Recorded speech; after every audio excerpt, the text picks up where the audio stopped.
Saudi Arabia is bombing Yemen, and who is to blame? You might think perhaps the leadership of Saudi Arabia, but no, we are being told that it is in fact the president of these United States, Barack Obama. This is coming from the leader of the Congressional Republicans, John Boehner. Take it away, John.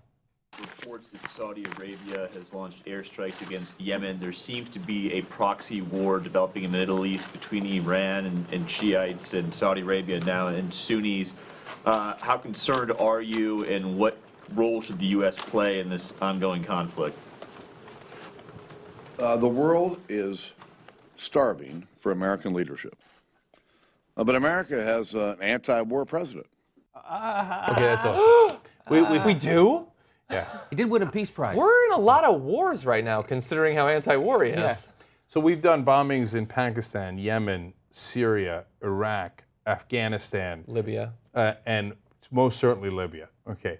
If this is the anti-war president, I'd hate to see what a war president, a pro-war president looks like. Yeah. Point number two, we've come to a point where now we got people in Washington saying, God damn it, why don't we have a pro-war president? Yeah. What the fuck? Like, isn't that amazing? And Isn't nobody that amazing? laughed. Yes. Yeah, like what are they? Who do they want as president? Like Galactus, the world devourer? Like what do they want out of a president? He's all over the reference. place. You know what? Yes, but you know what, John? That's a great point that you said no one laughed when he said this, because I was just talking about this same kind of thing about this kind of journalism when Ted Cruz was telling Gayle King and the other news journalists on CBS Norah O'Donnell that he changed his music tastes after 9/11. They all nodded their head and agreed with him. And that's what I said on my show. This is why people watch the news on YouTube, because of bullshit like this. And that's exactly the same thing. He says something like that at a press conference full of a room full of journalists, which are bullshit detectors. That's what they're supposed to be. And not one of them laughs at him. Nobody's changed their batteries recently. Yeah, and so to Jimmy's point, when I watched that clip, I was like, oh God, we got to get TYT reporters. Yes! Okay. Oh, sorry. And we got to get them in these rooms because not only do you, We have one. Not only do you want to ask John Boehner, hey, do you want a pro-war president? This is the most logical follow-up question of all time, right?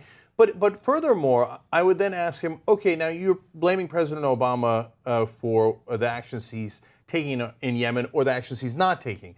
So I want to pose a question to you. Between Al-qaeda, the Sunnis, and the Shiites in Yemen, who should we support and why?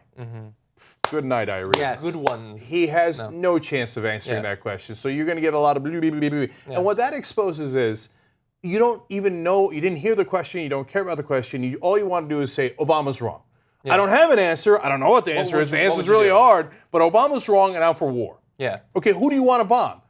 And then if you wanted to go to a third level, if you want to go to a third level, you'd ask him, okay, now, should we be bombing Al-Qaeda in Yemen in order to resolve this problem we're having with the Houthis?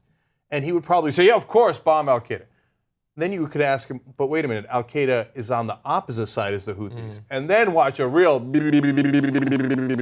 There's no way he knows any of that. There's no way he didn't just come from a 3-cocktail lunch. So, did you see him? Yeah, of course. He's, well, in more than one way, he's loaded for bear.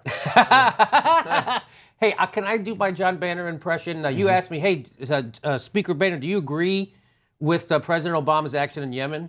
Yeah, do you, Speaker Boehner? No. What did he do? Now we have in the second video that you're going to see him basically saying that we need to take back that position of fighting the battles for Saudi royalty. And it's not just ISIS or Al-qaeda and all of their affiliates. We've got a serious problem facing the world, and America, by and large, is sitting on the sidelines. And I applaud the Saudis for taking this action to protect their homeland and to protect their own neighborhood. That's To protect amazing. their homeland. No, but he just said, why are we letting the Saudis fight their own war? Right. Like, we should be fighting the Saudis' war for them like we always do. Do Americans really believe that? I mean, if you put that in a poll question, my guess is that they're going to overwhelmingly disagree with John Boehner. But he says it like, well, of course we should fight every war in the Middle East for our allies and never let them get their hands dirty at all. Yeah. And this is one more example of why when Democrats try to go to the right on foreign policy and try to shut up the war hawks who are going to. Doesn't matter what they're going to do. They're always going to point the finger at the Democrats, no matter how many bombs they've dropped, no matter how many wars Barack Obama is continuing or starting, no matter what he does, they're still going to say he's weak. Yeah, he's weak. totally. So that's and what is weak to me is when they go to the right to show that they're not weak. That's weak. Yeah. You can be strong and be for peace. It takes strength to be for peace. Yeah.